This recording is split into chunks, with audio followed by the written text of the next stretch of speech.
Salutations, it's me, Salty Herring, with 2 Cents Toys Review, and today we're talking about the DC Multiverse Batman Returns Penguin. I'm changing up the format a little bit. Normally you see pictures or something, but I am starting out recording the video. Before we do anything else, I'm going to go over the box, just to get out of the way because it's very minimalist. And we have a picture of the Penguin, Multiverse DC, Batman Returns small little logo, same picture on both sides, and on the back we have a little photo of the figure, something else that's available. One quote, "They wouldn't put me on a pedestal, so I'm laying them on a slab," and that is it, other than legalese at the bottom. So now that that is out of the way, I can tell you I picked this up at my local GameStop for only $26.99. I thought that was pretty well a steal. I don't know much about this particular line that Mattel puts out, DC Multiverse. I know they usually run in that range. A friend of mine has the Wonder Woman and the Flash, and he paid about $30 for them. I guess that's normal.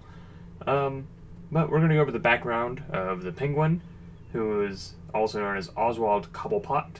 This particular version is, portrayed by Danny DeVito famously.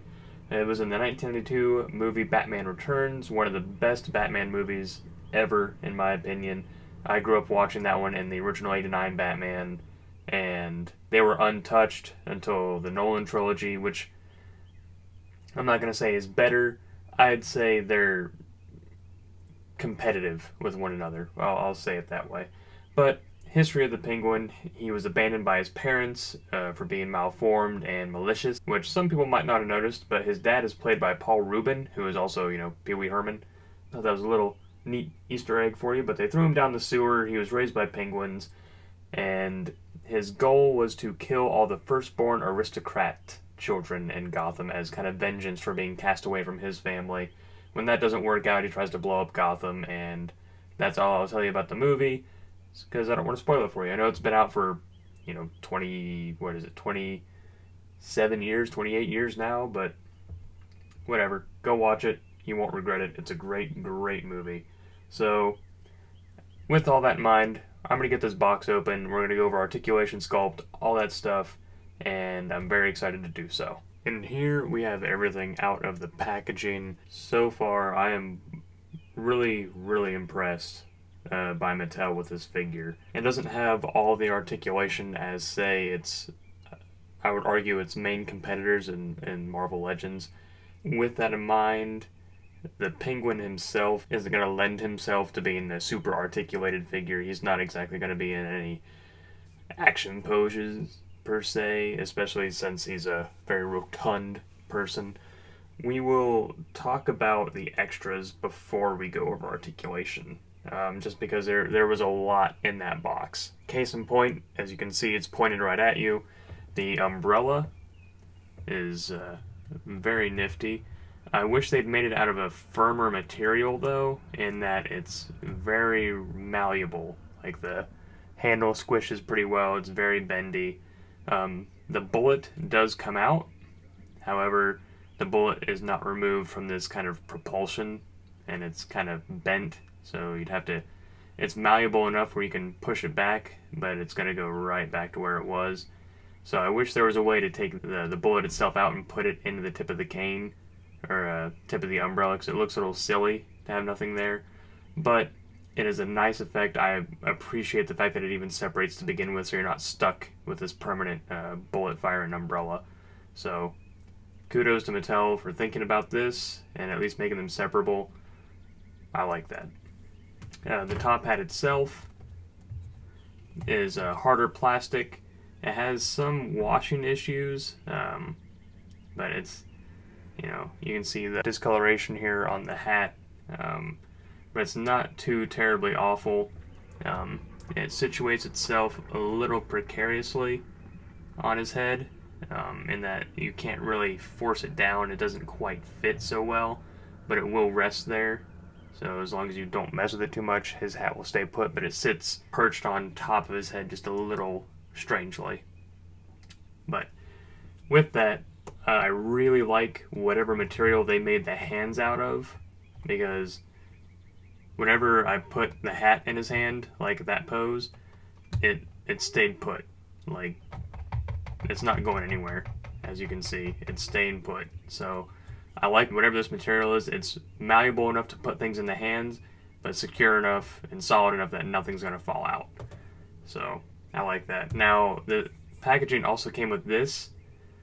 I realize it's, you know, for sturdiness or to help him or help a figure remain in place, but it's the penguin, and the slot for it is actually behind him on the base here. I don't know if the camera can pick that up, but it's right here. There's a little extra piece you can put down in there if you're not going to use it. When you put it there, it is a little too tall, considering the peg especially is right here in his back. So, I mean, if they made another umbrella, maybe a pack where, you know, he can hold the umbrella and it has like the propeller or something, you know, that might work, but it doesn't come with that. So maybe that's coming down the line, or maybe they expect you to make it yourself. But if that's where their head was for that, then that would make a lot of sense. But also, it puts him pretty far off the pedestal. Like a good, I'd say probably inch and a half off the front of it. So that kind of stinks. But if you have, I don't know, another figure that could use it, say Superman or someone, then I guess you have an extra. So it also comes with the base, and a bunch of these little pegs and holes for these pegs, so you can kind of put them anywhere you want. And this cardboard little backer that says DC Multiverse on one side, and the Penguin DC Multiverse on this side. So I like the extra stand.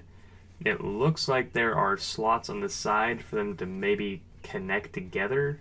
Maybe that's something. Again, I'm not super familiar with this particular toy line, but I like this addition. And I already showed you these two hands, which these are the extra hands that come in the packaging. You get these kind of open flipper hands, like handshaking or, you know, different gesturing hands. These are the ones that come stock in the arms, but I put the other two hands in for the dynamic pose. Time for articulation, right? So for the head, he can look side to side, he can look up a little bit, he can look down a little bit. The hair is rubber enough to where if you move it, it moves out of the way, and I like that. The shoulders, they can come all the way up, just like that, all the way back down. Without the coat on, they'll spin 360, and at the elbow, it'll come up to about 90, but the coat gets in the way a little bit. And the wrists have these kind of deep cuts, so you can bend back and bend forward. And of course, elbow and wrist both swivel. We don't have an ab crunch, but we do have a dumbbell joint up here at the top, so he can kind of bend forward a little bit, bend back, and kind of swivel around a little bit, turn. Down here at the thighs, he can kick forward, which takes a little bit of effort. He can't really kick back very far. He's got a thigh cut. The knee bends back that far a little bit, and they gave us a forward-facing roll. Now, the coat does come off. Sorry about that. My video got corrupted again. I need to get that fixed. So the jacket does come off. His sleeves are not the same color as his shirt, and at some point, whether through packaging or distribution or something, dye from the jacket, you can tell based on the kind of marks here, that dye from the jacket has bled onto the figure, which under normal circumstances that would be a gripe. However, if you recall the Penguin from the movie, he's not exactly known for being clean. He's got that kind of bile that reminds me of like lobster blood that comes out of his mouth a lot, and it ends up on his clothes. So to me, that's kind of a happy addition, but you can see the articulation a lot better. These elbows right here and the shoulders that come all the way up. So that's kind of nice. Also, if you can see it on the shoulder, when it comes up, it kind of sinks down a little bit. So his shoulder can come all the way, but when it comes back up, you see that gap. When you push it all the way back in, the shoulder kind of pops back up, which is nice. So, and the next little question I'm sure people are going to ask is if this rubber vest can come off. And it can indeed. So that is a little more tricky. Under normal circumstances, I would do a jump cut and just show you what he looks like without it. But I will go ahead and show you how you take it off. So first, you pop off the hands so they can get out of the way. And as far as I can tell, I don't think the head can pop off. I'm not really willing to risk it because it's a, almost a $30 figure. However, all you have to do is turn it all the way around and make sure that you slide his hair underneath the vest. Again, both are rubbery, so they will get out of the way. And that's how you do that. So you bring the arms up, bend the elbows in a little bit, and all you gotta do is shimmy this vest off. So just shimmy like that.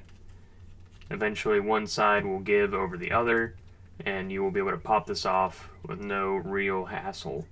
Putting it back on is a chore, though. I will do that off camera because we don't want to sit here all day and watch me, undress and redress the penguin. So maybe you do. I don't know. That's your prerogative. But most of you, I imagine, don't. So it pops off really easy like that. And here you can really see the two different shades on the arms and his shirt.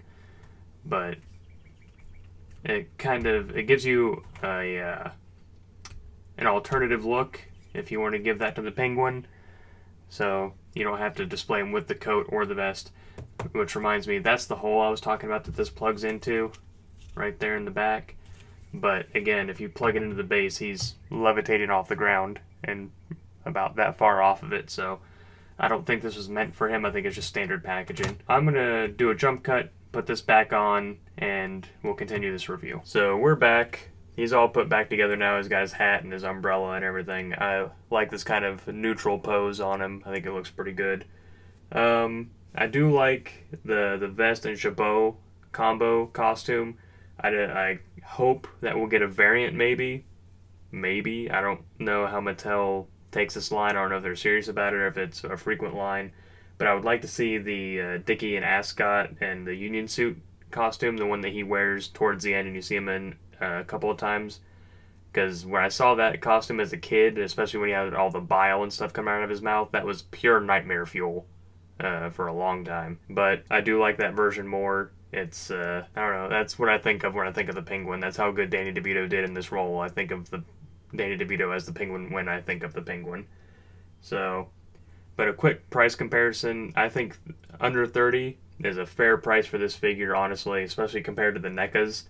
Because they're quarter scale, but now they're going 300. I think secondhand is the average that I saw. And the only other one that's comparable in this size is the DC Comics Multiverse line, and that's like anywhere from $40 to $80, which makes me wonder if the price is going to go down on it now that this has been released. Because I'm wondering if the price is high on those, not necessarily because they're not made anymore, but because this was the only version of the Penguin that we could get in this scale.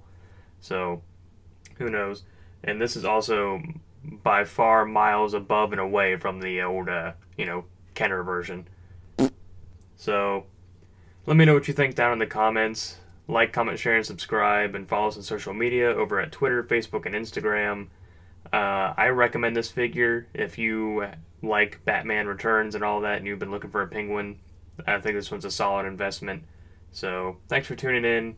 Until next time, I'm Salty, signing off.